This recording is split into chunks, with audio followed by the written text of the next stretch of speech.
Prayagraj shootout कांड के एक और आरोपी की एनकाउंटर में मौत के बाद अतीक गैंग में ही हलचल तेज नहीं हुई, माफिया के परिवार में भी खौफ का आलम देखा जाने लगा। अतीक अहमद की बहन आयशा नूरी अपने भाई और पूर्व विधायक अशरफ की पत्नी जैनब फातिमा और एक और परिजन के साथ मीडिया के सामने आई और अपने आरोपी भाइयों की हत्या की आशंका जता दी। सर, हमको टॉर्चर यही किया गया कि तुम्हारे भाई बचेंगे नहीं, इनकाउंटर कर दिए जाएंगे। पूरे दावे से वो लोग हमसे बोल रहे थे, अमिताभ यश जी और ये श्री। सर, हम कैसे रह सकते हैं? हमारे बच्चे, हमारा घर परिवार एक तरफ, हमें अपने भाइयों की जान की चिंता है। सर, अतीक की बहन का आरोप है कि जब से उनकी भाभी यानी अतीक अहमद की पत्नी शाइस्ता परवीन ने प्रयागराज के मेयर का चुनाव लड़ने का ऐलान किया है, तभी से उनके परिवार को फंसाने की साजिश हो रही है। हमको बहुत टॉर्चर किया गया और ये कहा गया कि एसटीएफ की अधिकारी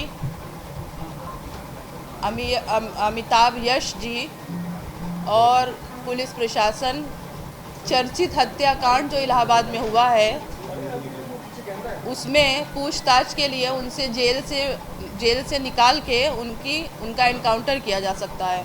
वो बाहर निकालते हुए कुछ भी किसी भी तरह हत्या कर सकते हैं। अतीक की बहन अपने भतीजे यानी अतीक के बेटों को भी निर्दोष बता रही है। दावा है कि उसके परिवार का इस हमले से कोई लेना देना नहीं और पुलिस का एक्शन सही नहीं है। अभिलाषा नंदी जी ने हमारे भाई से करीब 5 करोड़ रुपया उधार लिया था। हम अपनी भाभी शाइस्ता परवीन के साथ गुजरात अपने भाई से मिलने गए थे, तो भाई साहब ने यही कहा था कि शाइस्ता नंदी से हमारा उधार पैसा मंगवा लो। नंदी जी ना तो हमारा फ़ोन उठा रहे हैं ना हमसे बात हो पा रही है। तो जब ये मेयर प्रत्याशी घोषित हुई, जब से इन्होंने बसपा ज्वाइन किया है, तब से जो अभिलाषा नंदी है वो ये नहीं चाह रही है, जो 10 साल से यहाँ पर मेयर है, वो किसी तरह नहीं चाह रहे हैं कि शाइस्ता परवीन मेयर के लिए इलेक्शन चुनाव लड़े। वहीं अतीक अहमद के छोटे भाई और पूर्व विधायक अशरफ की पत्नी जैनब फातिमा ने आरोप लगाया कि उन पर पुलिस शाइस्ता परवीन और अतीक के बेटे असद अहमद के बारे में जानकारी देने के लिए दबाव डाल रही है।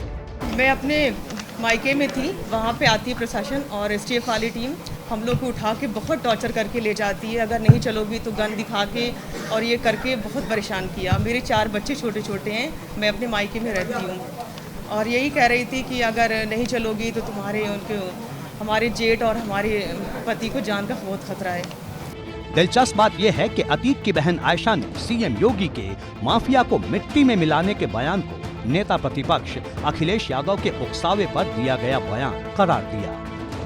उस समय मीडिया के चैनल से हमने भी देखा था, जब ये हत्याकांड हुआ था, उस समय हाउस में विधानसभा में मुख्यमंत्री जी को श्री अखिलेश जी ने बहुत उकसाया था। ये बयान के लिए, इस बयान के लिए बहुत उकसाया था और माननीय मुख्यमंत्री जी ने ये बयान दिया। अब इस बयान से ये अमिताभ यश जी को पूरा मौका मिल गया।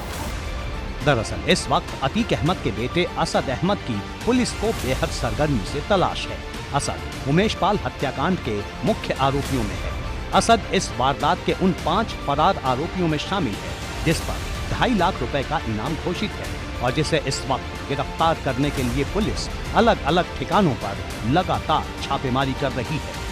प्रथम प्रयास अभियुक्त को गिरफ्तारी का रहे, लेकिन जब बदमाशों के द्वारा फायरिंग की जाती है, जैसा कि आपने धूमनगंज के केस में देखा, तो पुलिस